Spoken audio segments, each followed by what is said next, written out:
Hello, welcome to Arcane Couch, the best place to two friends get gaming goodness each and every week. Back at it again, 2022. I'm going to say 2022 a lot. If you're listening to a bunch of our podcasts in the January, guarantee that I'm probably saying 2022 a lot as I proceed to make sure my brain is aware and gets used to saying 2022. Because I think last year I was saying 2020 up until fucking March or something ridiculous. This is our personal top 10 games of the year list this week as we kick things back into gear for 2022. My name is Dylan Blight. Joining me to do such a thing, Ashley Hobley. Hey Dylan, excited to be here in 2020 version 3 to talk about the best games from 2020 version 2. Correct. Also here, Ciaran Marchant. Hi everyone, welcome to the new year. Glad you're all here. Please note I am taking time away from Final Fantasy 14 currently to record this podcast. Lies. And It's lies. You've got the fucking got it launcher. locked You in just the told us you got background. the launcher open. no, it's because it's The in only maintenance reason right you're now. not is because of maintenance, yeah. It's maintenance right now. The logo's red. I can't do anything but record a podcast, okay? We post the thing, it's like, hey, Oh. hey Ciaran, are you right to do this time? Oh, I can only record it these times now, everyone. I just got to make sure we record podcasts when maintenance happens in Final Fantasy. That's my only availability really at the just moment. Gotta, it's the whole thing. It's, So, the Final Fantasy, if you could put your maintenance times preferably between 7 and 10 o'clock on a Monday, Wednesday, that'd be good. I was going to say, surely like 4 really help. a.m. to like 7 a.m. or something like that would be better, right? No, they normally do like 8 hours. Like it's normally like 6 to 8 hours for it. So Okay, yeah. you got big No, windows. sorry, guys. backwards. You just need 4 p.m. to... Look, we just Yeah, need to American sync time it is. Explosion Network's Okay. calendar to Eorzean time and server time for Final Fantasy for me. That does sound like a good idea. appreciative. I don't know what you're talking about. Top 10 personal games of 2021. We have done our Explosion Network awards. They are all up by the time you're listening to this. Make sure you head on over to explosionnetwork.com/best of 2021 to see what we collectively decided was the best things of the year. The three of us, plus for the first time ever, well, we only have had other writers on the site as of last year. So some involvement from other people. Crazy. But go check out all that. So the Games Awards are there, the Movie Awards are there, TV Awards are there. That's all up. You can check that all out. See what we decided. We decided it was Ratchet & Clank Game of the Year is what we decided. But let's see if anyone here decides to get Ratchet & Clank deserves to be number one. Who's to say? Who will? It will be shocking if he's not on somebody's list. Will we somewhere. find out maybe where Ratchet & Clank falls? I don't know. I mean, I'm about to know. I've got 10. Mine are, of course, as always, 10 to 1 because it's the only way I do lists. I do have a couple honourable mentions, and I believe Ciaran and Ash have done a top 10 of some fucking, I don't know if you Mine is ordered 1 it. to 10. It's You've- end of the mine year. is- You need to it's do ordered? list It's number. Ten to properly one, you ordered? do them in order. Okay. We don't just fuck around with these ones, Okay, Dylan. good. We actually order Okay. these ones, all right? We don't have any honourable mentions Okay. because we keep our list tight. If you didn't make the top 10 for Ashley and me, you don't deserve to be spoken about. I on can the skip my podcast, honourable I'm mentions. sorry. I just had I them can- here in case it's worth mentioning. No, I can chuck out some honorable mentions when I Yeah. remember them. The rules God for damn this it, were Ashley. also that you could include stuff that was if you played something this year that you really, really loved and you wanted to put in your top 10. I said that was fine this year because whatever. Right, kick it off. Ash, what's your number 10? My number 10 is Back for Blood. You know, the zombie horror game. You love that shit. Yeah, that's my jam. No, but obviously vastly improved by having you and Buddy play it with me. Going around shooting zombies. It's been a while since we podcast. Shooting zombies. Zombies. Shooting zombies, yo. Yeah. Yeah. There was a lot of really cool like moments within that game. I think obviously the pacing's a little bit off, and it's like there can be like a huge difficulty ramp at some points, but yeah, really great time. It was fun playing that game, shooting zombies a lot. Shooting zombies, correct. This game And doesn't. barricading. This game is not anywhere on my top list, but yeah, I did have some fun with it. I'd like to go back to see if they've fixed some of my issues, especially on the harder difficulty modes, because At one stage, I was like, oh, I wonder if I can get the platinum in this game. And I'd like try the hardest difficulty. It's like a zombie kills you in one hit, and you're like, nah, I don't reckon. It's like, shit's way too fucking hard. Ciaran, what's your number 10? Number 10 is Housemarque's Returnal. That was released over this year for PlayStation 5. I think this is the only game on this list, and maybe the only game this year that I can confirm off the top of my head that I was FOMO'd into getting. Because I definitely only did one not this anticipate. year. Wow. I think it was only one this year. Normally it's a lot more than that. But this is definitely a game I thought was interesting, but it didn't seem like my type of game. But I think it came at a time where not much had come out and all the things had been delayed. And it came out like February. It was just everybody else seemed to be having a lot of fun with it, so I jumped in. For a roguelike, I think this game kind of very much straddles that borders of both hard and kind of not easy to play through, but like you always feel like you're progressing. I think Returnal does a great job of making the player feel like there is some form of progression, whether that just be their own knowledge of the game or their overall power set of Celine and her character. I found the storytelling for her to be really immersive and really interesting. Any of the kind of all of the sections with the astronaut I found really kind of engrossing with the story. I found Housemarque's overall kind of work around this game really interesting, considering they'd made the game not as hard as they wanted, but to a level that they thought was acceptable. They weren't really keen on backing down to that, even to the point of a couple methods that players had found to loophole certain problems, like sleeping in the shuttle as soon as you lost some health on the first level, were quickly shut down and kind of taken out of the game, so to kind of immerse people and bring people in. I think it's interesting when you talk about these games. Like the year before, my game of the year was Hades. This game, of course, did not reach those same heights, but still has a very impressive kind of game design around its roguelike systems and its whole story progression and narratives while being a roguelike game. Returnal. Will it return on this podcast? We shall see. My number 10, Knockout City. Let's throw some dodging and balls, dodgeball balls. Oh no, I'm trying to think of a quote from the movie, but I've only seen it like once or twice. Come on, Ash. Dodge some balls. Is that if you can dodge a wrench, you can dodge. There we go. Thank you. Knockout City was sort of I definitely would say the biggest surprise of the year as far as games go, because the first trailer they show it in a Nintendo Direct. I'm just thinking this game's going to come out, it's going to flop, it's going to do horrible. Especially because at the time I thought it was only a Switch exclusive, and I'm like, nah, ain't going to go there. It's just going to play at 22 frames a second. No one's playing this. And then next time it showed up, they had a much better trailer. I can't remember if it was in a state of play or just something else, but it shows up. I'm like, oh, this actually looks kind of interesting. It drops. We jump in. It's pretty darn fun. It has a great team aspect to it. It's like nothing else that you can play at the moment.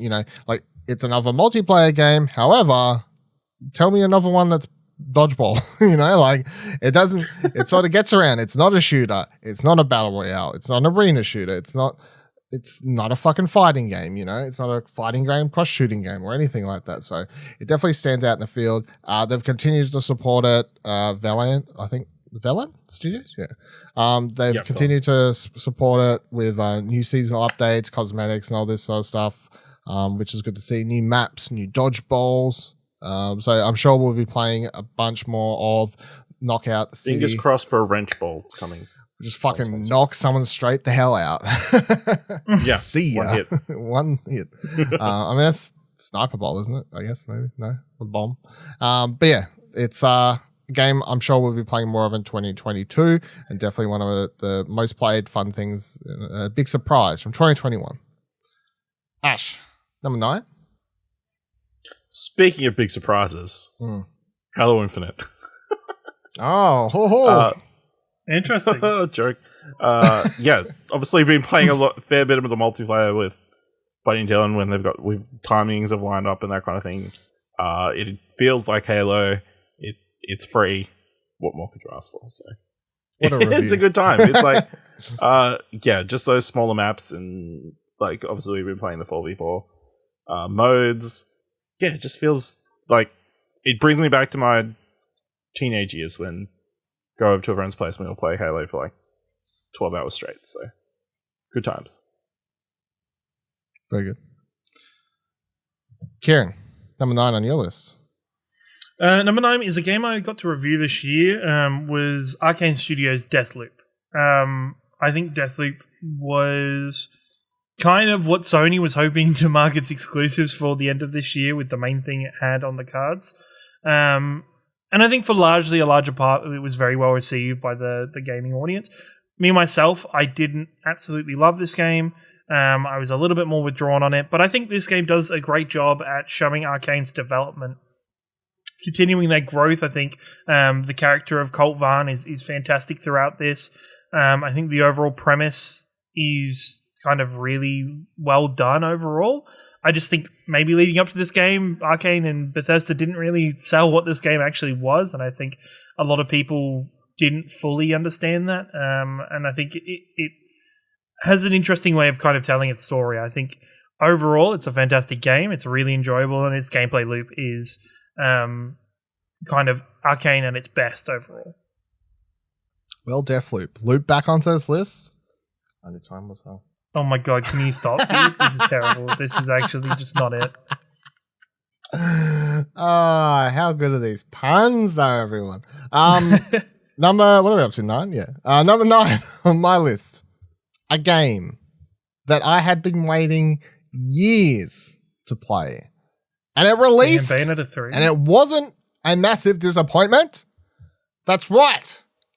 By that, I mean to say it was not a game called Biomutant. Instead, I'm talking about Fist Forged in Shadow Torch, baby. My little rabbit came through. Fist for 8th game of the year. Well, it's still pretty fucking good. 9th. Yeah. 9th game? Still pretty good. It's on the top 10. Come on. So I'm not memeing. I do actually quite like this game, but of course it was a meme for some point where I was like getting really excited for this based on a bunch of trailers and random shit. But yeah, so you play as in case people don't know, because I guess it's all a bit of a random pick. You play as a little rabbit who like has his friend, he's kidnapped, and is like in this, it's in the future, and like everyone's animals on this planet or whatever, but then there was a war with robots, and basically the robots won, and everyone's given up, like fighting back against them, but now your friend's stolen, so now the rabbit like picks up his mechanical arm that he used to fight in the war back in the day with, he's like, oh, I gotta go finish my fucking fight my robots to get my friend back, and then story stuff happens, and then there's monsters, and there's boss battles, and there's cool levels. It's basically a Metroidvania, but you play with a rabbit, and it's got cool level design. You unlock different versions of the fist, like where it turns into like you get like a whip variation, and like a propeller variation and stuff like that. So beautiful backdrops, animated backdrops, which I really enjoy. So instead of like static, just you're going past somewhere and there's nothing happening in the background, quite often you'll go past an area and you've got like actually like vehicles and stuff happening. It's got that cyberpunk feeling to it and stuff like that. But yeah, Metroidvania, not Metroid Dread, but Metroidvania. Fist makes my list. Number 9 for me this year. Ash, number 8. My number 8 is a game I haven't quite finished yet, but it needs a spot on this list. Death's Door. From Acid Nerve, published by Digivolve Digital. You play as a crow who works he's a reaper in the Reaping Commission's headquarters in the afterlife, goes out on a job, gets the soul he's trying to bring back to the head office stolen, and has to try and retrieve it. And things happen from there. Really good action game. Really difficult to start off with, but once you get to a point where I feel like you hit a groove, and then it becomes... It all clicks, I think. I found. How far are you? So, I haven't had an update. Huh? How far are you? I'm still on my way to the second boss. Okay. So, yeah. It's not that long of a game, so it's not like there's 8 No, bosses. yeah, it's not that long, but yeah. It's just finding time between Christmas and everything is really difficult, so... Tell me. Buddy messaging you to say, hey, get on Halo now. Get on, yeah. It's like... Yeah. And if you're not in the mood, you're just gonna end up dying a bunch of times. So it's what you got to be in the zone, focused, 100%. Giving the old. You've got to become esports. Beautiful, beautiful animation, beautiful music, just a beautiful package. Ciaran, number 8. My number 8 is Marvel's Guardian of the Galaxy. I think Eidos Montreal did overall a really good job with bringing the Guardians to life on the kind of in the video game space after we had Marvel's Guardians of the Galaxy for Telltale. This is definitely the game narratively and story-wise that game should have been. I think it does a great job at bringing its own take to characters that people very much know and love now thanks to the MCU. But kind of bringing them to their own world, establishing them as their own characters, and making you feel like you do have some choice over kind of how the game is played and the overall story of it. I think exploring the different worlds of the Guardians is a lot of fun. It doesn't have the most complex combat system, but I think compared to the storytelling, the overall music and art design of this game, I think it's very hard for others to kind of touch or come close to this game. I had someone the other day at work, for some reason, thought this was an open world game. Oh, really? That's strange. Like, how would that work? It's Do they just think it was like Mass Effect, but with the Guardians? I don't know. I really don't know. It was I don't know. The trailers spoke to them a different way than I thought they spoke to anyone else, but yeah, which I thought was a little interesting tidbit. But my number 8, Scarlet Nexus. So this was my Wii pick for the year, I guess, is what we'll call it. This was the one released by Bandai Namco. It is you've got it's hard to explain, isn't it? It's set in this world where you've got like set any Wii prior to introducing their Japanese anime, movie, TV show, game, anything. Go on. It's like a group of I haven't played it for a while, so I can't remember the actual names, but you play as like a police force basically, where people get basically go through a procedure to get different sorts of powers. Like the powers are randomized what they get, but you get injected with something, so you can get like psionic powers and different sorts of like teleportation and stuff like that. And basically part of a police force that works to fight back against alien galactic monsters that look more like nightmarish creatures than your typical like aliens. They've got like a horror vibe to them, and they're coming down from space for some reason. Why they're here, don't know. Everyone's just fighting back against them. Of course, that's part of the plot, of course. The gameplay is really interesting, in which it sort of encourages 2 playthroughs and not just let's just stretch the game out to get more playthrough out of it, because you can pick between 2 characters who sort of their stories converge and cross over at different points, and then if you play as both, you'll get to see one side of the coin, especially, and you can pick all the moments. Like you'll play through a level as one character, and you're like, suddenly that character shows up, and you're like, oh, so like I wonder what they were doing when this happened, or like they did something, and then you get to see how they did it and whatever else. So you get these 2 stories that sort of link up in a really interesting way by the end of it. There's a really cool world here where I hope that we actually get a sequel to it, because at the end of the game where the characters end up and they're like, oh, I think I'm going to go do this thing. I'm like, that sounds like a spin-off. Plus what you said sounds like an actual sequel. So maybe they could do 2 games. But yeah, as a brand new IP, I thought it was really, really cool world that sort of vibed with like the horror monster stuff that I was really intrigued by, the monster designs and stuff, with a third-person action adventure game. It's a weird combo actually, because the gameplay is, it's Bayonetta, Devil May Cry, whatever. Like it's action combat stuff where you dodging special attacks. You're combining melee stuff with picking up blocks and cinder blocks and whatever around and like throwing them at enemies and keying up special moves so you can like time them right and do heaps of damage and whatever else.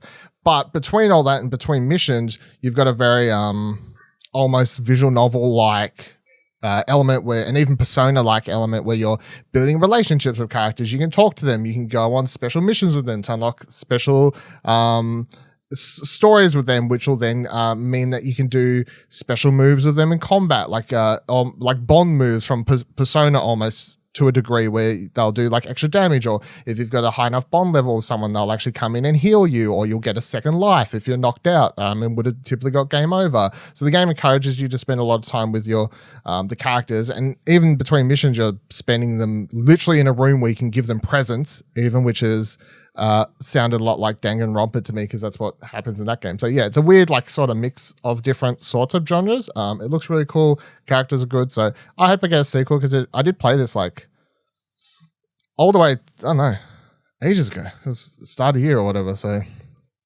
was a while ago. So it stood out all the way to the test of time to the end of the year where I don't really see that many people talking about it, but for some whatever reason it's stuck with me throughout the whole year. So it came out June 24th. There you go. So 6 months as well in the scheme of things. All the way at the start of the year. Yeah, I thought it was further back than that, but yeah. I mean, in the scheme of the world, 6 months is a fucking long time these days, I'll tell you. What's number 7 on your list, Ash? Number 7 on my list is Football Manager 22. Another great iteration. Like, obviously these games improve year on out. You know, there's not like massive, drastic changes or anything they could do that, like, well, I'm sure there are things they could do to dramatically damage their game. But yeah, really great. Added some really interesting analytical things that make investing into analytics in your football club worthwhile, and that kind of thing. Wrote a review for it, so if you want to hear more about that, probably check that out. Because I'm guessing the main portion of this audience is not probably interested in Football Manager. Sorry, I'm not sure the main audience is interested in alien monsters coming from space that you have to fight. I'm pretty sure they are. I don't know. Ciaran, what's your next pick? My next one is we're going to the spooky realms of Capcom's Resident Evil Village. I think Resident Evil has turned itself into a premier franchise. In terms of, I think it's Capcom's golden kind of goose egg at the moment in terms of quality of content. I think Village is a great experience overall. I know a lot of people have given kind of a lot of praise to this game, especially featuring about the Lady Dimitrescu. Got him. I can't even remember that. Dimitrescu kind of character, but I think beyond that, this game does a great job of continuing Ethan's story from Resident Evil Biohazard, and kind of bringing it forward and continuing to grow the world around Resident Evil. I think the landscape and the location is really fun and exciting to explore. I think that there is plenty of depth to this game, and I think some really great character moments throughout it. Anybody who is a fan of Resident Evil, especially, Resident Evil 2 cult follower Ashley Hobley, I would definitely recommend to jump in and give this game a try if you've got time. It's true. I wonder why Ash didn't jump into this. It's kind of weird. Not gonna lie. Intimidated. By what? Tall ladies. Fair. Number 7 on my list. Right? Yeah. 7, right? Yeah. Ratchet & Clank Rift Apart. So the official That's Explosion how I Network. got on the dump one. The official pick for Explosion Network is number 7 on my list. But Ratchet & Clank, of course, really good game. Does lots of things that Ratchet & Clank's already done, but does them really, really well. Probably has the best story in the game. In fact, I think it is the best Ratchet & Clank game. There's just, on my personal list, I'm just putting a lot of other stuff that spoke to me above it, or I simply had more fun with or something like that. But of course, top 10 list, these are all really, really good games. It is a standout PS5 game. It is the game that anyone asks, what should I buy? I'm going to be like, buy Ratchet & Clank. Let's start there and then figure out whatever genre you're into. Maybe you like Returnal, maybe you like Demon's Souls. I don't know. But list, must buy. Number 7. Fuck you laughing about? No, I'm laughing that, Ratchet and Clank, then your other options are Returnal or Demon's Souls. What other exclusives are there? Miles? No, it's not exclusives on PS4. Plays better on PS5 though. I'm saying I said it's solely PS5 exclusives. Ashley, you could say that. Ashley, you could say that about every game that was also released on the PS4. Even that's not a sure thing. Yeah. Just saying, explaining my reasoning. There is a reason. Yeah, no, I 100%. I just found it funny that those are the 2 games that you brought up. What's weird that PlayStation has only released fucking hardcore. They're like, here's one game that everyone can play. Otherwise, all we're releasing is really niche games that people will probably die a million times in. That's all we do now. That's all we do. They're like, here's God of War. It's really fucking hard now too. Gonna die a million times in this too. We'll see how that goes. Hold on, that's on PS4 anyway, isn't it? No, it doesn't count. What's number 6 on your list, Ash? number 6 on my list is Fights in Tight Spaces. So this is a roguelike deck building tactical game. I didn't even know you played this. Yeah, this is crazy. I saw Dylan play this on stream. I did not know anybody else. Yeah, I picked it up towards the end of the year, like, so going, oh, what are some games that I need to play? Really fun. Really, you play as like a secret agent that's fighting their way out of different scenarios using this card system to pull off different moves and that kind of stuff. Really digging it. As you progress through the levels, you can unlock upgrades to your cards, you can heal your health, you can increase your health. All these, you have different objectives for each fight and that kind of stuff. Really enjoyable, reasonably fair. There's a couple of times where I've been kind of screwed, like at the start of a fight where I've got like 4 health and there's no way for me to not take any damage and that kind of stuff. But I'm really enjoying this. It is probably, look at my list, the best game that I played this year that I can like watch do something else at the same time. You know what I mean? It's like a great passive game. Well, there's not a timer on pick a making a move. There's no timer, so I can just put in a move when a show's during a lull or something. So, really enjoyable. I would definitely recommend checking it out. It's got a cool art style. They had a fun thing where you're during Christmas while your agent wears like a Christmas hat during it. So, that was cool. That was a fun thing. And then they have like a daily challenge thing as well. It's like, it's really good. Ciaran, what's your number 6? Sorry. 6. Number 6. So this year, actually, luckily, I guess, games that I did not nominate in our kind of Game of the Year actual nominations because I hadn't played them yet. Thankfully for Christmas, I got Santa brought me a soundbar for my TV. By the way, can I just pause? A reason. I love how this is your like, I got a soundbar, so now I can play all these games. No, it's not even. No. It's not even like so I can play. Finally, I have sound coming out of my TV. I can play these things with audio. It was like, I've got this nice soundbar. I need to now play games that, or you do stuff with the soundbar to justify that I was given it and to spend some time with it, other than being like, oh, thanks, a soundbar, which I do really want, and then going off to my PC and playing Final Fantasy for. The rest of the day. Let me just stick my headphones in. Yeah. Maybe that's why your parents got it for you. They're like, fuck. Maybe you'll get him off that chair onto that couch. Get him away. No. But so a couple games, and I guess 2 of them made it onto this list, and one of them I just remembered as an honourable mention that probably should have been on this list, but oh well. But number 6 is Halo Infinite. Not just I've played a bit of the multiplayer when it was first released. Wait, you didn't play this game until you got the soundbar? Yeah, no, I hadn't. I've been playing. It came out the same week as Final Fantasy. Oh, you're talking about the campaign. Sorry, yeah. The campaign. I played the beta. I played the multiplayer when it originally came out and everything. Okay, that makes more sense. But I guess the campaign itself, which for me personally, the campaign's more important than the multiplayer on Halo. Wow.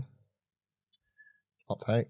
And this campaign's fucking insane. Like I am heavily enjoying it. I've made the one mistake of every year I've played Halo campaigns on heroic first out, and heroic difficulty on this one is fucking insane.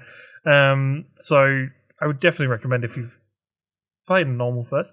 But this game's moment-to-moment gameplay is awe-inspiring in so many ways. I think it's classical Halo fun with a whole heap of added new stuff. I think I tweeted that the one thing I didn't realize I needed in my life was Master Chief swinging around like Spider-Man using his grappling hook. And that is legit how I've got around to a number of places on the more open world map, is just kind of swinging my way alongside a mountain, going around the outside of it to get somewhere.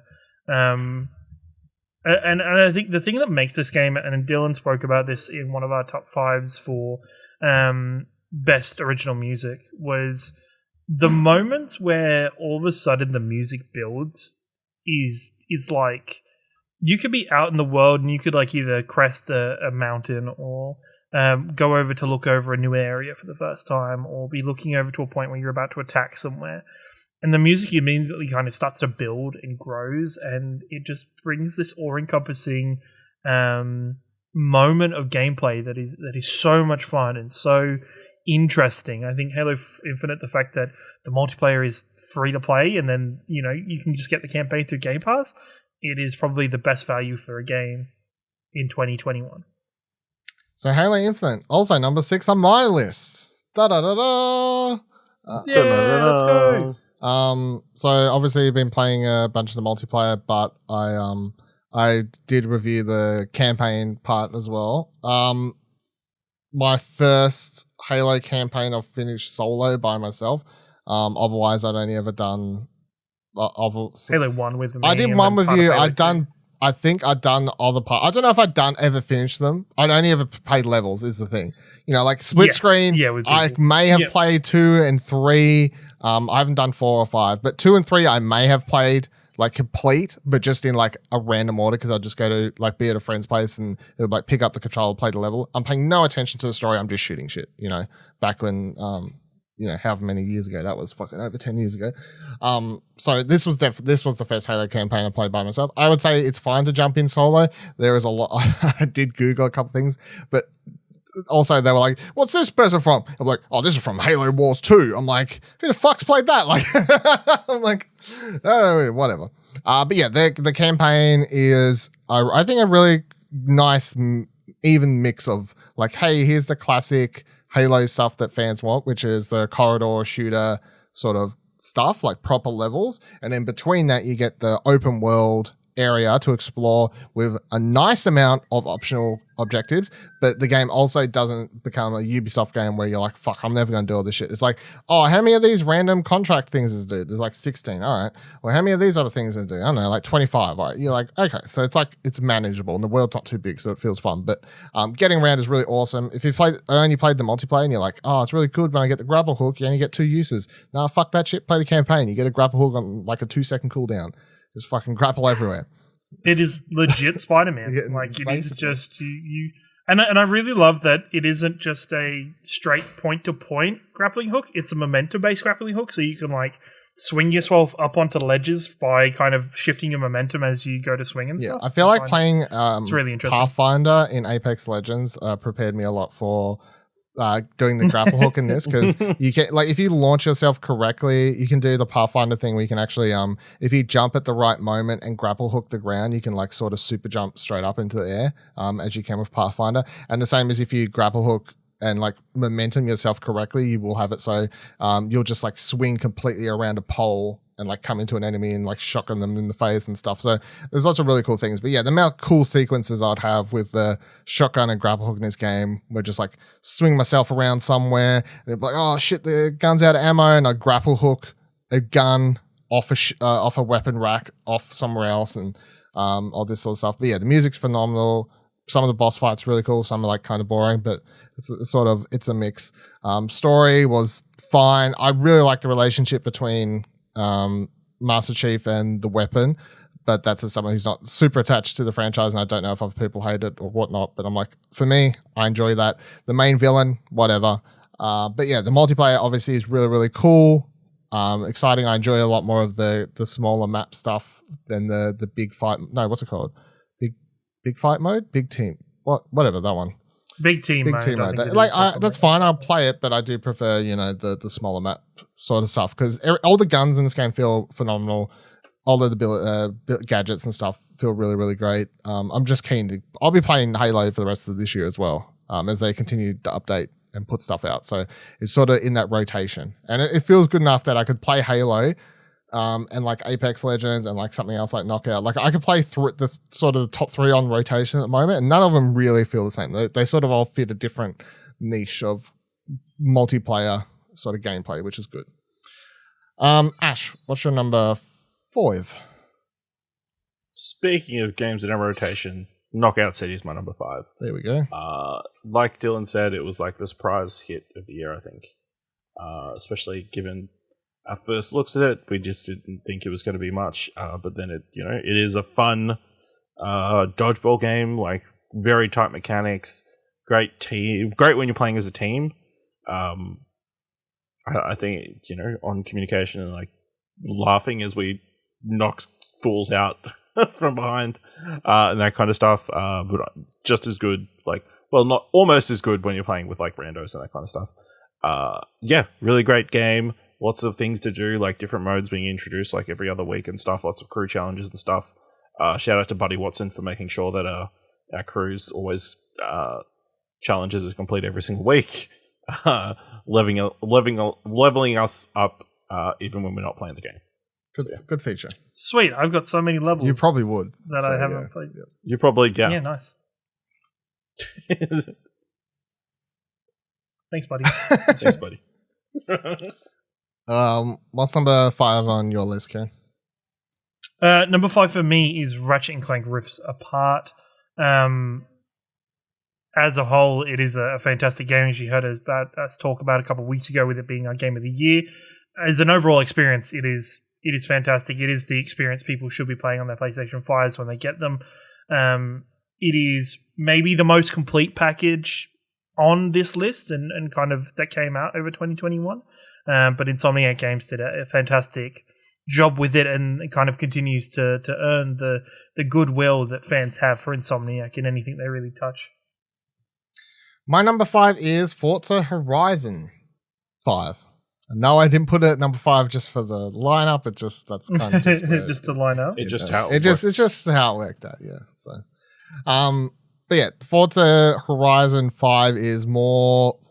It's more Horizon 4, more so than like a big leap and bound. And I say that as both sort of like hey, don't go into this expecting as big as changes that we got with 4, but also as Forza Horizon 4 was so fucking good that Forza Horizon 5 just really fucking good game, but better slightly, but still it's really fucking good. Mm. So this is sort of, I guess, the go-to car franchise for a lot of people these days. And I mean, I can even say for myself, like Forza Horizon is like the only car game I could say these days that I could see a trailer for that would actually get me excited. Like when they dropped the initial trailer for Forza Horizon 5, I was like, fuck yeah, I can't wait to play this. Like no other car game is going to get that sort of reaction out of me, because you get such a nice varied mix of gameplay, and you can play it however you want. You can have it on super easy, you can have it super hard, you can have it at that default difficulty where it's you'll be all right. Like cars aren't going to rubber band you or whatever else. Like I like the variety. You got this great Mexico setting where you've got all the towns where you can have street racing for these little tight tunnels and street corners and stuff where you can very easily just run into every fucking wall. You've got these giant mountains. You've got the forest section where there's temples and all this other sort of stuff. Like it's a lot more varied than I think 4 was. Like 4 was, it's fucking England. Like what's going on over there? You know what I mean? Like fucking, there was nothing much. It was like, there's some goats and some cows and some little Yorkshire city, and then there was like some fields and whatever. You know what I mean? You know what I mean, Ciaran, though, don't you? You know what I mean? Ah, that's fine. Yeah. Sure do. Mm-hmm. I do think, just for in general with Forza, with the Horizon games, if you want anybody to kind of be immediately wowed by not only a car game but a next generation game, sit them down with the opening 5-10 minutes of any of the Forza, any of the recent Forzas, and I think they will be impressed and wowed and realize that kind of gaming isn't what it used to be in so many ways. This one has a bunch more of those big wow moments too, because you had a couple. So in the last one, you had like the opening scene, which this one has as well, and you'd have some of these big like events where you're like racing a train or whatever. This one has more of those than the previous game had, which is really, really good. A little bit more variety to them as well. So they're usually the standouts.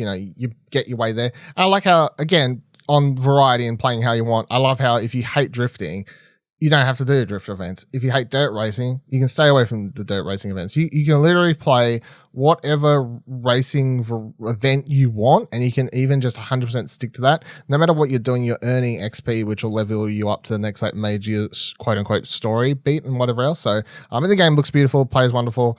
Played at 60, played barely 60 at 4K, whatever. You got a lot of options. It's great. It's a must-play game. One of the best games of the year. Ash, what's number 4 on your list? My number 4 is 4 divided by 2. It Takes Two. Wow. You fucking just trying to find a segue. That was the worst. Listen, this game is so much fun. I think one of the most fun experiences I've had this year.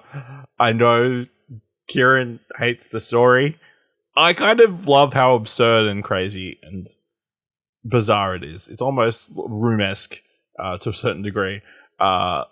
there is an element of not knowing what is going to happen next that makes this incredibly enjoyable.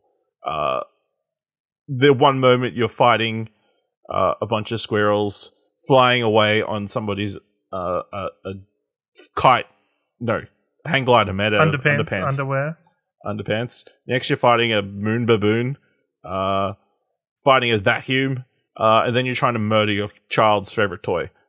What a game! What a game! And just all the fun mini games and like different things you got to experience doing it, and it's like kind of perfectly balanced. Especially like obviously you play as two different characters, but they always feel like they're adding to the experience equally, rather than one kind of dominating the game and that kind of stick. Unless you're Ciaran facing off against Buddy. I just realized, right? I had a thought while you were talking about it. Look, I had a poor performance. This is my final comment on these.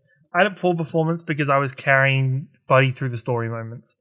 You know, there's a lot of hard moments that I saved and worked up for that by the time we got to the minigames, I just didn't have the energy to spare for them. So what you're saying is Buddy was conserving energy so he could beat you in the minigames because he was losing early on. That's what was happening? Yep, exactly. And he prioritized those minigames. He didn't want to play through the story. I was excited for the story and looked how you let me down. So what you're saying is Buddy ruined the game for you?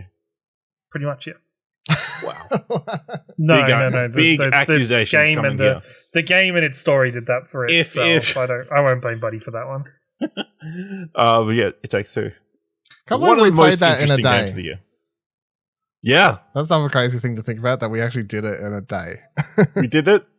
Streams on YouTube. You can go back and watch. Yeah, it's all up on YouTube if you want to watch us. There's some interesting reactions to story moments, of course.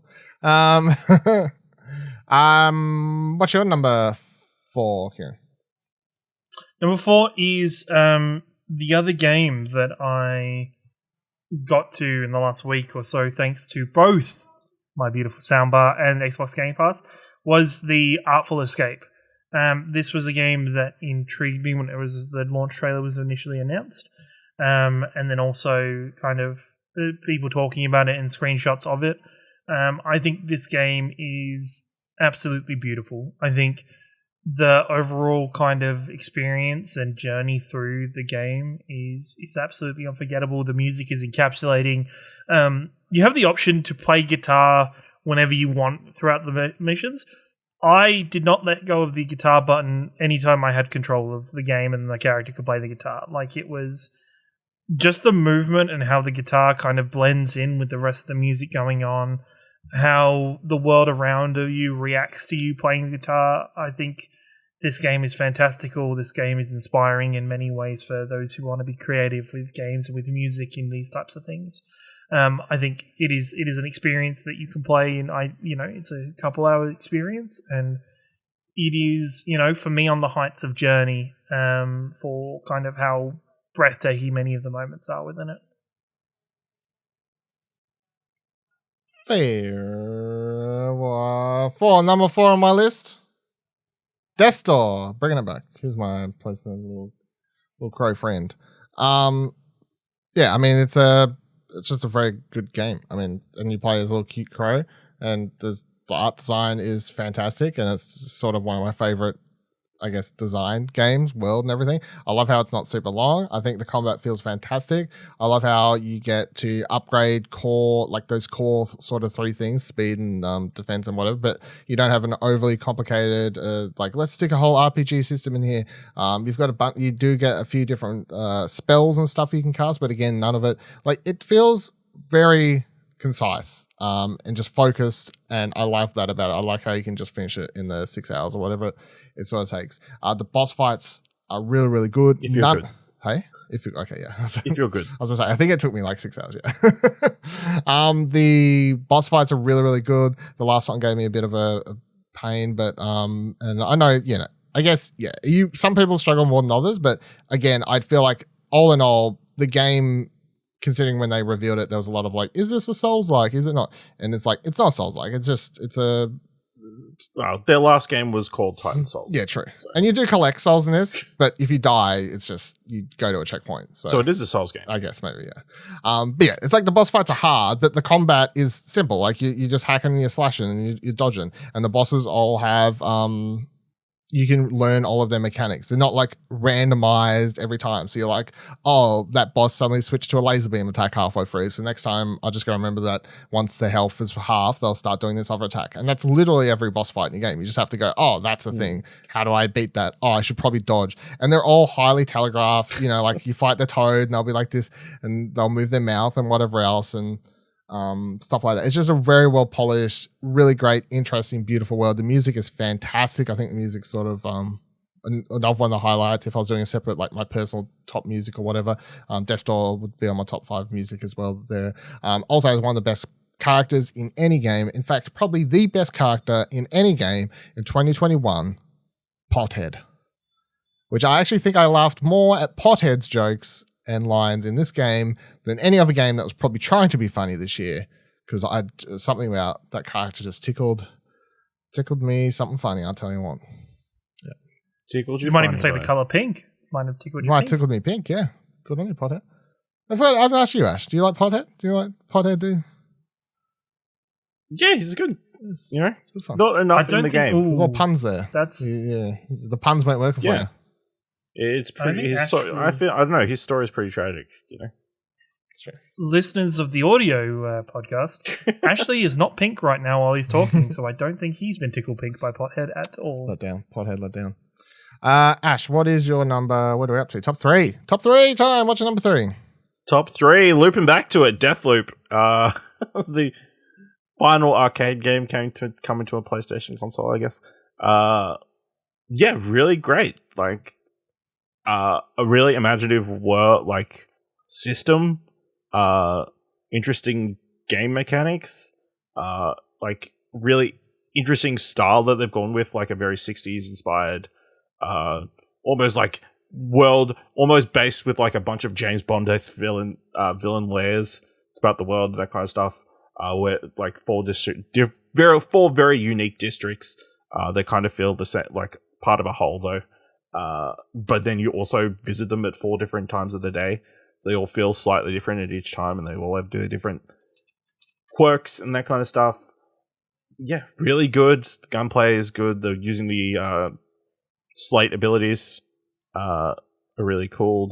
Like, I feel like there's potential there to like mix and match a lot, but I don't know. I just kind of like went with my thing and yeah, like it was really enjoyable. I liked how the story kind of played out, like with you dying constantly and like figuring different parts of the story out and clues and that kind of stuff. So yeah, I had a really good time with Deathloop. So that's my number 3. Very good. Cherie, what's your number 3? My number 3 is Life is Strange: True Colors. I think this is now one of my favorite Life is Strange games out of kind of all the ones they've released now. It is a return to form in terms of going back to a smaller scale story, kind of being a bit more focused on one location rather than jumping around and having a large encompassing the story. Life is Strange 2 shade. Yes, it is. No, I was going to say it's unlike Life is Strange 2 that is a bit more of a larger scale journey.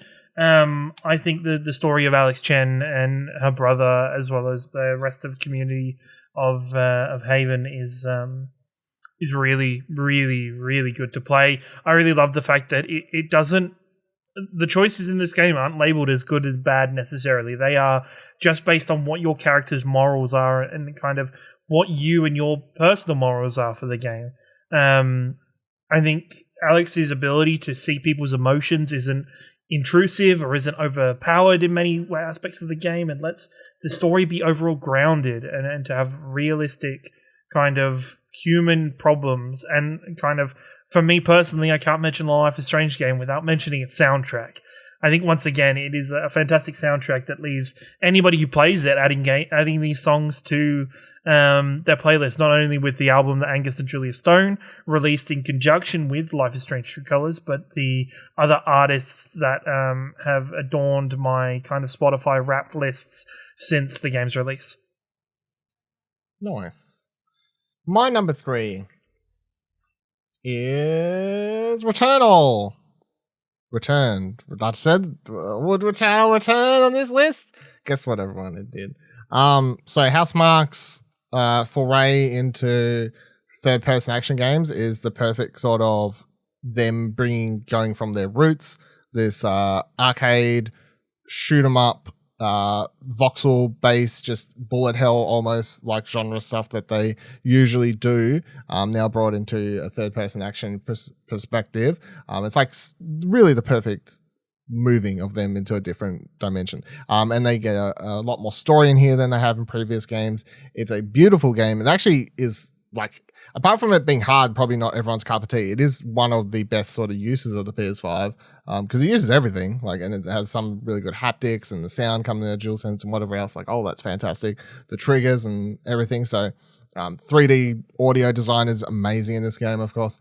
But yeah, I got just like hooked really hard into this game. I just went like hardcore from the day it dropped until I could pop that platinum, because I was like, I got the need to go on this. And it's bad because like it's like that first time I play it and you get up to the boss for the first time and I do like maybe half damage and I die. I'm like, fuck, right, here we go. Like, is this going to be, I'm like, am I in for like a Bloodborne, a Demon Souls sort of, like, I'm going to be at this for 100 hours trying to get through this thing? Didn't quite end up being there. I feel like because it does bring in some elements from the past game design, you sort of, once you click and you're like, oh, it's just like, if I imagine playing it like one of their older games, every enemy and everyone that attacks is actually, again, telegraphed. And all the bullet spreads are exactly the same every time. And once you sort of learn that, it definitely helps you play the game, because often the bosses and stuff are just shooting triangle-based spreads, or like these spreads that you could easily just have heaps of space between them all. So it's like, okay, well, when they wind up, get back, again. So once you learn to, I guess, play the game, I think it does become a lot easier. But there are some really epic boss fights in this. The music in one of them, the second last boss fight, is sort of one of my favorite gaming moments of the year, without spoiling it for the people who like have played it, who maybe like, which one's that? It's the one where you're climbing a tower and the boss is playing a piano as you climb the tower, and then when you get to the top, you like have this awesome fight and has music at the same time. That one's really, really good. And as far as levels go, this game also has one of the best levels, I think, of the year, in which the last world is set all in an underwater section, so you don't really hear enemies coming, which is sort of scary and haunting.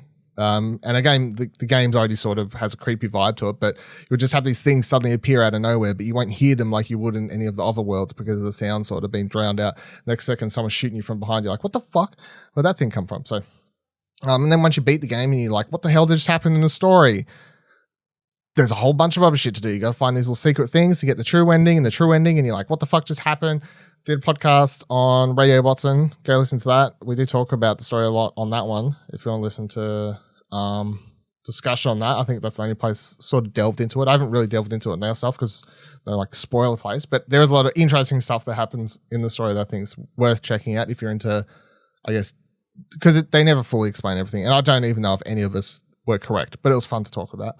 But yeah, definitely one of the best games, like gameplay perspective, that's come out this year, while also being one of the best PS5 showcases and having a really interesting story with themes and other bits to dissect and discuss and scroll Reddit threads and whatever else. So that's my number 3. Ash, what's number 2 on your list? My number 2 is our game of the year, Ratchet & Clank Rift Apart. As a big Ratchet & Clank fan, had high hopes, and it just felt like, coming home. Like, going back to that series with the gameplay I love, the characters I love, and then all the brilliant new additions, especially Ribbit and Kit, and then the multiverse element of it. Before it was cool, yeah, everything about it just so beautiful, so creative, like lots of fun, but also brilliant, familiar feeling that everybody loves from all these games. It hit those nostalgia buttons, but it also felt like it was moving the story forward as well. So, yeah, really great game. So there you have it, our official Ratchet & Clank word that landed on everyone's list. It slowly moved up. we didn't all have it at the same place. It slowly moved up. It's funny that, yeah. It's like I have it at not quite at the bottom, but in the bottom 3 or whatever. Ciaran has it in his like sort of middle 3-ish or whatever, and you have it in your top 3. So yeah. Ciaran, what's your number 2? My number 2 is, I think, sadly, before I started playing something else, should have been my number 1 for this year. I think it is probably the most underrated game that came out this year, and I don't think that many people jumped in and played it. But lots of people played Endwalker. Psychonauts 2. Okay, sorry. Lots of people did play Endwalker. No, it is Psychonauts 2. This game is very near and dear to my heart.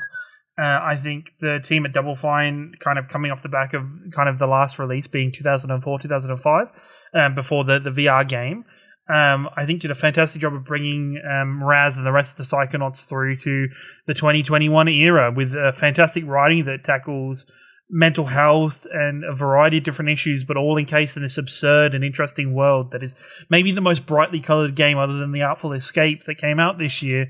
And kind of really leads you on an adventure that is, I don't think anything else is quite like it, to be perfectly honest. So it's a fantastic game, especially it's on Xbox Game Pass, so, people haven't had a chance to play it and they've got an Xbox for Christmas. It would be my recommendation of what to play first on your Xbox. Okay. Just to clarify, before we all get to your number 1 that we all know what it's going to be, did you say you actually think they should switch paces maybe? Oh. No, is that what you're saying? I can't do that. Wow. I'd be letting people down if I wasn't predictable enough to what my number 1 is going to be. So I can't let the people down in that way. People. The people. The people. My number 2, The Artful Escape. Bringing it back. So this game is just a big old love letter to David Bowie and other people who, I guess, 70s, 80s era rock stars, where a lot of it was either thematic albums or especially like when you think of Bowie and you think about him doing, different characters and stuff. I mean, literally the character in this game at some stage says something along the lines of, I'm going to create the most elaborate, outlandish rock character the world's ever seen, or something like that. I can't remember, but rock persona the world's ever seen. Yeah. And it's really good. I think one of my favorite things about this is that although you're playing as a character that has a name and has a backstory, and in that their father was this sort of folk hero that very much looks like Bob Dylan to me, and I think that's sort of supposed to be the thing. But you do get control over the character. You do get to choose what words, things they say that sort of lead to song titles, album names, like weird personality traits. You get to choose what outfit they end up wearing. And ultimately, by the time you get to this game in which you've, as weird as it sounds, you go to space, you are on a ship, and you go to alien planets to perform rock concerts, and then you have to sort of impress big, like, Lovecraftian alien beasts to make sure they don't kill you, more or less.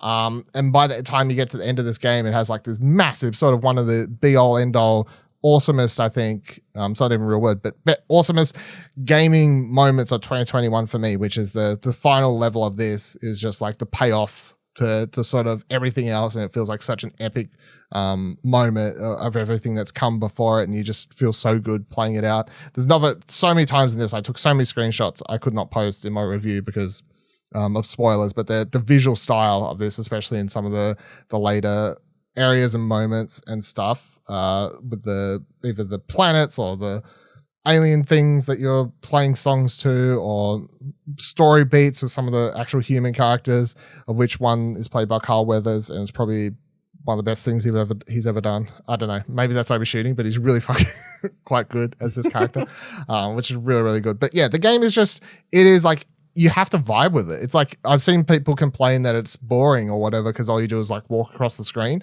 which is true to an extent, but like it's a vibe. Like it's just, you're meant to just sort of go down these big, beautiful designed planets, and you press a button to play the guitar when you want, and you can hold it down, just play guitar continuously. You can, on and off and make up your own song. You sort of beat, like as you're going, you can just slide, you can walk, you can run, you can consistently jump in the air and do the guitar power jump move if you want over every single jump. It's like you just need to put headphones on or use a soundbar in the case of and vibe out with the game. That's the way it's meant to be played. And yeah, it's an experience like none other this year, and I absolutely loved it. So Artful Escape, number 2 on my list. All right, Ashley Hobley, What's your game of the year? My game of the year is Marvel's Guardians of the Galaxy. A game that maybe doesn't have the greatest gameplay of everything we've listed here, but the story of this game just impressed me incredibly. It's just a delight to be around those group of characters and to go through the adventure that they go through over this game was just a joy to experience. No other game made me want to come back to it constantly, like every night. Just get back in as soon as possible into experiencing the story and the worlds that the Guardians characters are exploring. I think this iteration of Star-Lord is fantastic. Like a really not we make a lot of jokes about Chris Pratt, but He's Sonic. He's an alright Star-Lord. The one that they've had for this game is pretty fantastic, and like you get the emotional struggle he has, obviously with his world and that kind of stuff, and like the relationships that he has in this game. And there were a bunch of cool Easter eggs in the game as well. Like there's one point we can go through Collector's Museum and that kind of stuff, and there's a bunch of different things. They've decided to go with a bunch of different backstory kind of things. Really fantastic, and shout out to Llama. It's pretty cool. To who? God damn it. A llama. Oh, I thought that's what I heard. I was Cammy. like, did I miss here? No, I did not. Cammy the Llama. Okay. Ciaran, Certified cutie, that shit. what is your game of the year 2021, Ciaran? Oh shit! Look, I've been excited to talk about this game since the very moment that we started this podcast this evening. Dylan, you've already mentioned it. Forza Horizon 5. It was a game I played. Awkward. That's not the gameplay I've got up on my screen right now. Fuck that. No way. No goddamn way. Final Fantasy 14 Endwalker, not just Endwalker, but the whole Final Fantasy 14 experience. I started it for the first time. Actually, correction, not the first time. I played through like maybe the first 30 levels or something previously when it initially came out in 2013. But no, Final Fantasy 14, I played all of it this year. It is a game that I think is unlike any other, and to be honest, it's amazing that an MMO can hold itself to the level of storytelling that we come to expect out of the Final Fantasy franchise. I think it does a fantastic job of growing characters and making you kind of become attached to different characters and have moments with these characters that really make you look back and appreciate what's going on in the game. I don't think any other game does it quite like Final Fantasy, and I am really excited overall to kind of see where the future goes. They've now kind of finished off and capped off the last 8 years worth of storytelling, and they're now ready to start a new story with it. I will do everybody the favor of talking about the greatest free trial that any game has ever seen. But Endwalker is a full package in itself, with the new classes they added being a lot of fun and very interesting to shake up the gameplay. The new content and endgame content is kind of eternally changing, even, to date this as we're recording, the new Savage raids have just dropped. Materials and kind of different crafting ventures, and the growth of this game is exponential. The fact that they had to stop selling this game because there were too many players buying the game for the first time, and like the servers just can't handle it, is incredible. Australia is just about to get its own servers. I love this game. I can't speak more passionately about this game. If anybody ever wants to talk about Endwalker or Final Fantasy in general, whether that be on a podcast or just for a random chat, I would never say no. No random questions. I was like, I'll let you do your actual paragraph of I love this game. But then on the whole, like the servers crash, because I think it was off when that happened, or I think maybe, it was off when that happened. Yep. Do you think some, not all, but some of Final Fantasy 14's success this year has been because of what's happened to Blizzard and people jumping off WoW?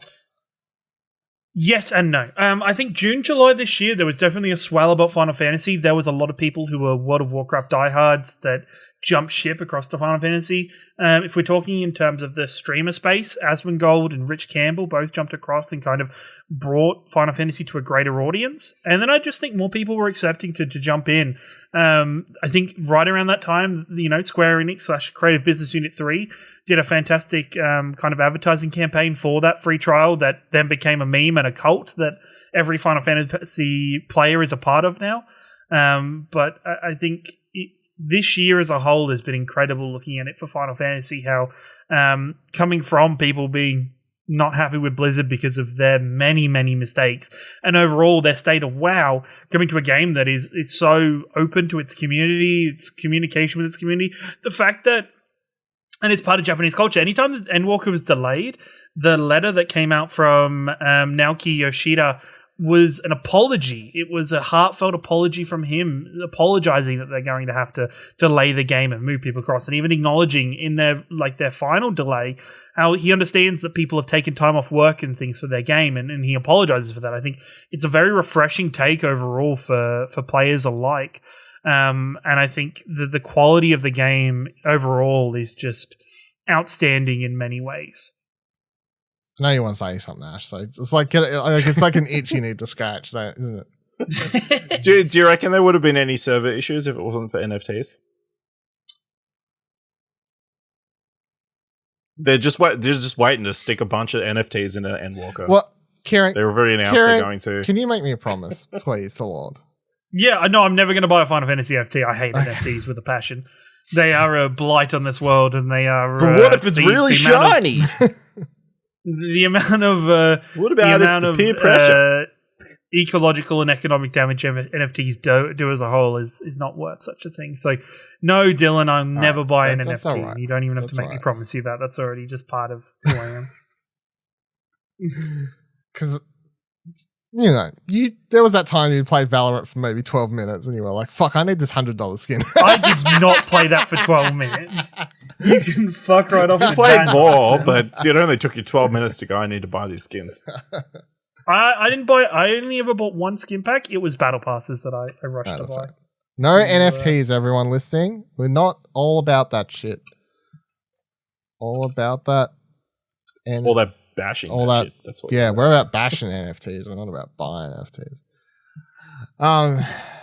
Yeah, because I'd been thinking about that recently. The thing, because I know when Asmongold switched. No, not the NFTs. I know when Asmongold switched and whatever. Like his I was like reading stories about the amount of people that jumped on that day when he was streaming it. So I was like, fuck, if one person can affect it that much. It's even down to the fact of if you want to go into the deep, economic things in terms of inside Final Fantasy, Asmongold was playing a Paladin. Paladin gear on the market board spiked in price and was more needed because more people were also jumping on. Shit, there already is NFTs in the game. Not quite, but yes. It is definitely something that is it's interesting to be appreciated about the rise of Final Fantasy and its success. Definitely been honestly, if I was picking a game, if I was like, what's the what game has had like sort of the biggest year, I would say it's actually legit been Final Fantasy. So yeah, that's why I was quite happy to vote for it for like ongoing and whatever else. Like this, it's a game that came out years ago, but I was like, this year between you and literally everyone else on the internet that I've seen start playing it this year, like that game has like had a massive increase in popularity in the last sort of like 12, 18 months. It is rivaling mega church followings. Yeah. It's like Final Fantasy Hillsong. It was interesting. It is same amount of people. I appreciate the meme and about people wanting people to jump in and try the game because advertising the free trial. I appreciate the cultist nature of it and how funny it is, but it's kind of impressive and interesting that, a game fosters a community that is beloved, that it's gamed so much that it wants to get new people into their community instead of a lot of people gatekeeping and being defensive over their communities. And, in Final Fantasy, when you're a new player, you get like this little leaf icon. Everybody's called Sprouts at that level. If that was in Final Fantasy, that would be the worst shit. Not in Final Fantasy. If that was in World of Warcraft, that'd be the worst shit in the world because you would get hazed. You would get people just not being helpful. People go out of their way to help Sprouts in Final Fantasy, and I think in general, it's a really good community to be involved with. Okay, I've got it installed. I'm probably Do you never actually going have to it play it installed? because I don't have the fucking time. But I have it installed. If you ever have it installed, I would totally like make a new character and level. It's a time thing, really not fun. an interest thing. All right, I know. my game of the year. Because I was like, what the fuck are we talking about? I was like, went down Final Fantasy Radar. My game of the year, best of 2021, personal pick, Unpacking. So we go from... Yeah, that makes sense. You're looking like... I can see your brain being like, what's left? Like... Yeah. What's left? Unpacking was, I think, or is the most unique video game release in the last year. I think, like, when you played it at PAX... And it was like, oh, just like from a gameplay perspective, this seems interesting. Like the whole idea of making a whole game about like a very mundane thing of unpacking boxes and putting stuff away. But even from that, I was like, yeah, I totally want to play this. This looks like something I could, and they begin marketing it as this, Zen thing. Play it. It's very chill. I'm like, yeah, it was chill. I could totally chill out and play that. But then when you sit down and actually play it, and the way that they had built the narrative of the game around the mechanics, I just think is such a, like, this is sort of, it's a game I can point to and go, you can't do this in a movie. Like, you can't do this in a TV show. In a world where a lot of video games, and I'm not saying this is a bad thing. Like, I love The Last of Us Part 2 and whatever else, you know what I mean? But like, sometimes games these days are trying to be more like movies. They're trying to be more epic in scope and whatever else. And that's why The Last of Us, a game that's obviously Neil Druckmann's heavily inspired by Hollywood stuff, that game's going to translate very easily into a show because it's already got that the scope and the nature of it and whatever else. You just take out the mindless level fighting and you just stick the cutscenes, off you go. Right. But Unpacking, you can't just make this in a movie. The storytelling doesn't work the same because the storytelling, and it is my favorite story of a game this year, the storytelling is built into you literally picking up objects out of boxes and then going, what's that? And then tracking this one character, discovering every little detail about them, love life, health, where they are in life, what schooling they're doing, what they're studying, all of it from picking up items through boxes and just having that little inquisitive ability to turn things around and be like, what's this mean? What's this? And then the way they build up like key story moments and the way it sort of all pieces together it only takes like 3-4 hours to beat probably. I don't know, I can't remember, but it's not a long game obviously, but by the time you get to the end and they do the final sort of like the final level, it was just such a, like, I teared up by the end and I'm like, I'm tearing up over a game in which all I've done is put fucking belongings from boxes into shit. And the more I thought about it, and of course I gave it a 10 in my review, but like I wrote that review like 24 hours, I think, before I published it. I was like, this, usual sort of video game crunch bullshit, review bullshit sometimes where it's like, blah, blah, blah. And it's like, but as the weeks progressed, and again, I was just like, fuck this thing. The more I got to meld on, I'm like, it was like, fuck, if I could have given that 11, it probably should have been an 11. I don't know. I definitely feel like not only is Unpacking one of the best games of this year, and my personal pick for best game this year, I definitely feel like Unpacking is going to be one of those games that in years' time, that a lot of people, especially game developers, look back on as like, that was really unique. That was the way that game used gameplay and narrative to do something that hadn't been done before, sort of inspired me in a way that hadn't been done before. So that's why it's my number one pick. Honorable mentions. If you've got any. What are yours, Ash? Me? Ash?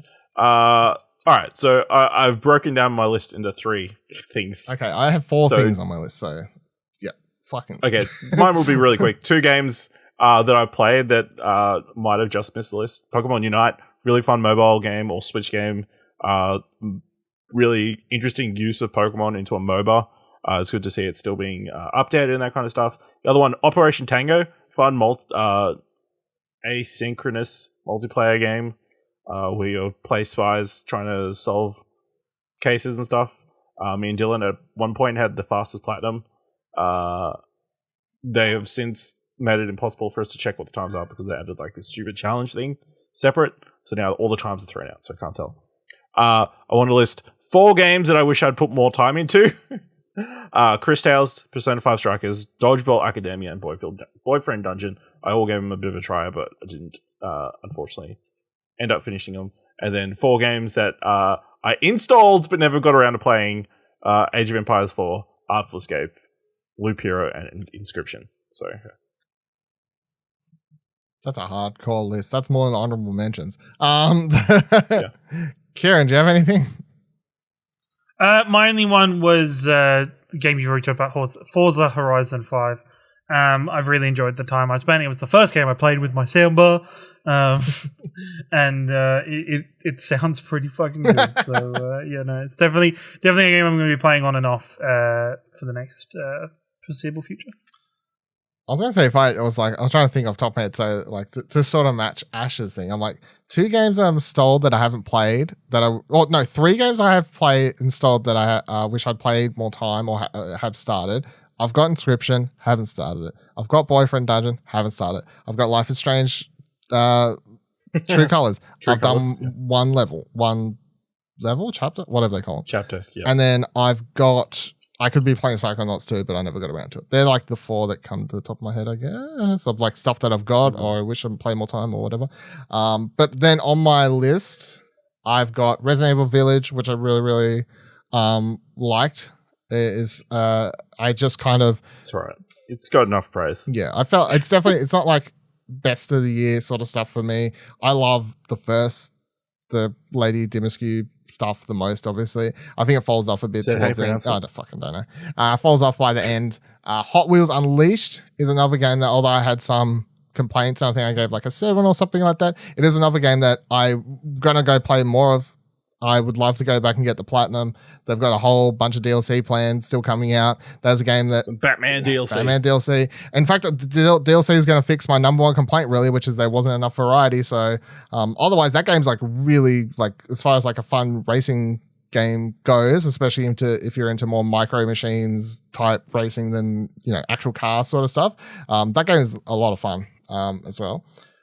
Tome is also on my list. The black and white little photography puzzle exploration game. Not particularly long or anything, but not like doesn't have a fantastic story or anything mind-blowing by that. But like as an experience, as a cute little game where you go around and take pictures of things. It has these little interesting little side stories and bits and bobs, memes and things that happen throughout the game that make it sort of stand out. And it's just this sort of heartwarming. It's like a warm game, I guess. It's a game that you can play and it feels like it's giving you a warm hug. It fits under that sort of genre. It's nice to play.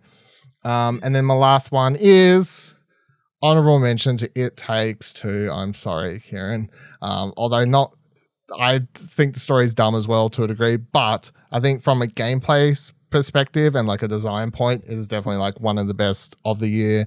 I've never played anything co-op like that before. It just has such a degree of cohesion between having both people feel like they're doing completely different things, and which you are, and never feeling like you're doing just like, oh, use both using this, like you've always got different weapons, you've always got different gadgets, you've always got different areas to go to. Both characters play very differently. You've got these massive action scene moments that are really good. You've got these puzzles that require like actual communication. Like you couldn't play that without communicating with the person you're talking to. I mean, it's the story is nonsensical, wacky nonsense, but it also looks really good. The different levels all have such detail to them. It's maybe a bit too long, but that means you get such variety. There's a bunch of really crazy, interesting side characters. The main book character is a massive worst character of the game. Like, I feel like you either really like the book or hate the book. There's like no in between. I hate the book. But yeah, so honorable mention because from, I think, like a design, like a vision point in the levels and whatever else, fantastic. Story, meh. Characters, meh. But yeah, so that's my 4 honorable mentions. And you know what? Actually, I'd give Pokemon Unite a shout out as far as like making an accessible MOBA. That was actually surprisingly, that game was pretty good. I remember when they announced it, we're like, Pokemon MOBA, this is going to be trash. And it's like play, and you're like, yeah, pretty good. Like, yeah. This is actually pretty good. I've been playing like 10 days in a row. I got my free Pikachu. This game's actually pretty good. It was just too pay to win. I just think that was his That problem. is still a problem. It's fixed. It's fine. It's fixed? Kind of. Didn't they fix it? I think there was mixed messages there, boys, because one of you said it was fixed. One of you I said think it's still a problem with different things. I think if you're only playing it casually, you're not going to notice it. But for the people who want it to, you're not going to care to be as competitive as League or Dota. It's not balanced enough. But as far as like hey, I wouldn't mind trying a MOBA that's not as hardcore as the other two games I just mentioned. You can still play this. But if you want to move up to a more balanced competitive level, you can try League, you can try Dota, whatever. Would you put Unite over Wild Rift? No, it's hard actually. Wild Rift is a little bit more complicated still than Pokemon Unite, but I would still say that Wild Rift does it is still just got everything in a proper League game, just simplified, which means that you can transition a lot easier from Wild Rift to core League, whereas going from Unite to League, you'd still be left, or even Unite to Dota, you'd be like so confused. So that's the main thing, I think. Yeah, there you go. There's our top 10 games of 2021. A lot of variety there. Not that much crossover. And I had one, two... Ratchet and Clank, right? Ratchet and Clank, all three of us, I think is the only game all three of us had. Halo... That's why Halo Infinite. Oh, yeah, that's Halo true. Infinite. Halo Infinite, Ratchet and Clank, all three of us had. Death's Door, I'm just looking at my list, of course. Death's Door, two of us had. Returnal, two of us had. Artful Escape, two of us had. But that's it. There's only two games that all three of us had, which is pretty... Ratchet and Clank, pretty good crossover between all of it. Knockout City, two of us had. Yeah. So Knockout City, you both shared Deathloop. So there was a couple 2-obs, but not many. Guardians, Guardians, 2 of them. It also shows that we had really good variety this year. Like there was stuff for everybody. It kind of more suited everybody's face rather than a very diverse year and we've seen that through like other people's Game of the Year choices. There's been no clear consensus like in the last couple of years. Like it was either Hades or Last of Us last year. It's like those are the only two games that were most people next level. Yeah, going over those. Whereas this year there's been a lot. I've seen we gave it to Ratchet. I've seen a couple other sites give it to Ratchet. I've seen a bunch of sites give it to there's like a hot... Who was it who gave it to Unpacking? Was it Eurogamer? Or? Someone gave it to Unpacking. I think it was Eurogamer. But Guardians has got it from places. Returnal's got it from a place I've seen at least one. Of course, It Takes Two got the Game Award, and I think some other site gave it. So there's some that like 2 or 3 places gave it this, 2 or 3 there's not one. Resident Evil won the Steam Award. I just saw Resident Evil. So there's pretty big variety of stuff. So we'll have to still see. I can't remember when the DICE Awards are, but it'll be interesting to see like what wins it, like the DICE Awards and stuff like that. Still because they're always like because they're voted in house or in industry or whatever you want to call it, peer based voting. So see how that goes. I wouldn't be surprised if It Takes Two wins it because of that, to be honest, but we shall see. Or even Unpacking, to be completely honest. I mean, if going off what I said before actually ends up being true. But yeah. All right.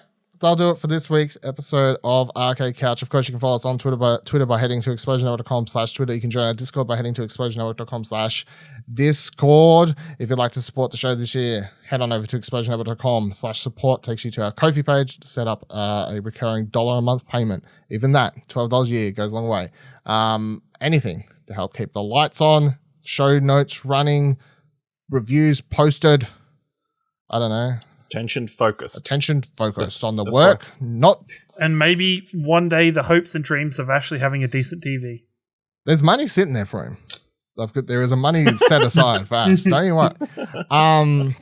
We'll be back next week with our first regularly scheduled episode of Arcade Couch. Yeah. Whatever the news is, whatever we've been playing, reviews. You know how the show goes. So just get ready for that to be back in your regular rotation of stuff through to the end of the year as well. Hope everyone's ready for a good 2022. Should be a big one as far as games go. A lot of big AAA stuff releasing this year, especially on the PlayStation side. So I'm sure Xbox is going to release some release dates and whatever else as well. Nintendo's probably got Zelda coming. Like, it's going to be a pretty big year, I think, in the scheme of things. Bayonetta 3, motherfuckers. Like, let's go. That's not coming out. Do you reckon your game of the year for next year will be a game we know about or a game we don't know about? I would say based on what I know now, I'd say it's more likely to be something we know about. But I'm always, to be honest, I always hope it's something I don't know. I always love when a game comes out or a movie or a TV show. I always love when anything comes out of left field and it's just sort of blows you away to the point that you're like, that was my favorite thing this year. Games is a bit different than movies because there's obviously... It is. A lot more lead time, I guess. I don't know. But I'm excited to play Horizon, God of War, Bayonetta, Pokemon Arceus. Like, a lot of this stuff I'm thinking about, but currently I would be like, is any of that going to be my favorite stuff of the year? Honestly, I don't think it would be, but we'll see. Anyway. Yeah, we'll see you all next week. Until then, have a good one. Check out explosionhour.com/best of 2021 for all our actual Explosion Network awards. Bye.